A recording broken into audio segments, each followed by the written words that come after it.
Ayan, good morning mga ka-agri. Ayan, nandito na tayo ngayon sa day 15 to 28. Ayan, bumisita pala sa atin yung ating big brother. Ayan, nadarating niya lang from Australia. Ayan, at itong ating mga brother-in-law and mga pamangkin at ating mga apo, dinalaw tayo dito sa farm. Ayan, para tingnan yung ating ongoing na building para sa duck farming. Ayan.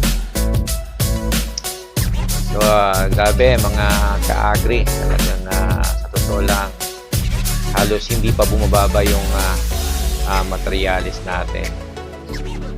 Kaso wala, talagang the show must go on. Ayan.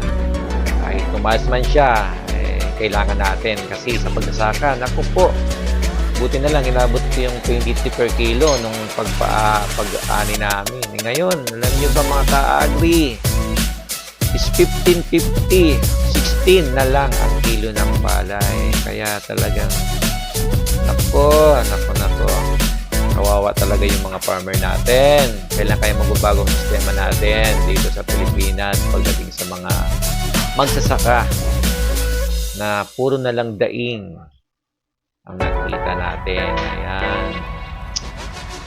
Kaya kahit malang materials, didiretso natin itong duck farming natin. Kasi wala. Kung sa palay tayo, nako, baka after 1 year, 2 years, wala na. Wala na tayong puhunan dahil sa hindi magandang sistema gobyerno para sa ating mga magsasaka. Kaya sana naman mabigyan tayo ng pansin. Sa ngayon po, ayan, nag-iisip tayo ng ibang mapagkakakitaan. Sana suportahan naman tayo ng DA. Ayan, ng local government.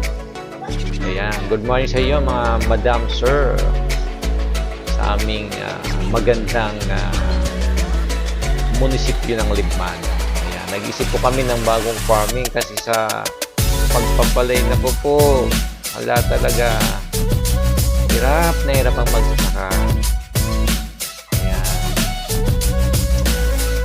Sana sa mga kapwa ko mga magsasaka, buksan nyo na po yung isip nyo sa mga ganitong klaseng pagpaparming.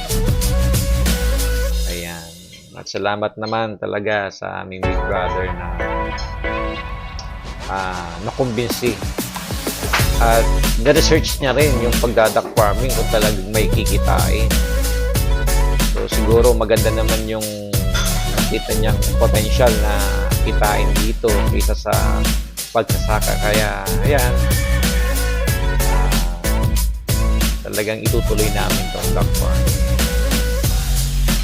Kaya sa mga kapwa ko magsasaka, ako, mga sir, mga boss, ang tagal na nating hinaing ng hinaing pero parang walang nangyayari, no? Kaya sana maging okay ito. At ngayon, may ilinyo na naman na pinangangambahan darating. Sana hindi naman masyadong malaking epekto sa atin dito sa part ng Kamsur. Ayan. At sa may sipag nating mga gumagawa dito. Yan, shoutout sa inyo. Sila Jason. Yan, sila Joan, Boy, sino pa, si Joseph, at si Bay. Lahat na katulong namin sa paggawa ng duck farming. Sige lang, kahit mainit, tuloy-tuloy pa rin tayo. Tubig lang katapat niya. Inuman nyo lang ng marami. At after nya, mabubungan natin yan. Hindi na tayo masyadong bilad sa araw.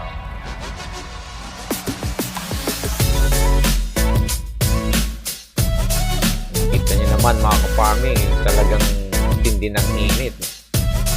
Lutong-luto na yung pinanggapasan ng palay namin dyan. Kaya lang talagang didiretso natin to at naku po, 15 kilo na naman yung palay natin. Alam na magiging resulta niyan sa anihan, gagastos ka sa 1 hectare, mababa na yung 45K. Pinakamababa yun mga ka-agri per hectare. Tapos pag-ani mo, ganyan ang price, 15.50 or baka bumaba pa yan. Pambihira. Ayan. Sana maging okay at makakuha naman tayo ng konting support sa DA dito sa lokal natin sa Lugmanan. Ayan. Para pag makita ng mga kapwa natin magsasaka, ayan, sama-sama tayo mga ka-agri na tumuklas ng ibang pag-farming para naman na mabago naman yung buhay natin. At ayan, tumatanda na tayo, parang walang pagbabago yung sistema sa pagkasaka natin. Maririnig mo sa news, 14 billion yung binabudget nila para sa DA, sa agricultural ng Pilipinas. Pero parang wala. 2 sako per hectare, sapat ba yun? Naku po. Kaya, dito na lang.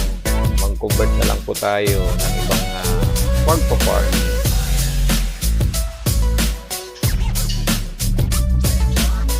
Kaya salamat sa big birder natin na si Sir Alex. Ayan, mga 1 month siya dito at baka pag-alis niya may bubong na to. Mabuhay ka, Sir Alex. Ayan, hanggang dito lang po mga ka-agri yung ating susunod na naman. Update ko kayo. Ayan, mabuhay lahat ng mga magsasaka ng Pilipinas. Babu!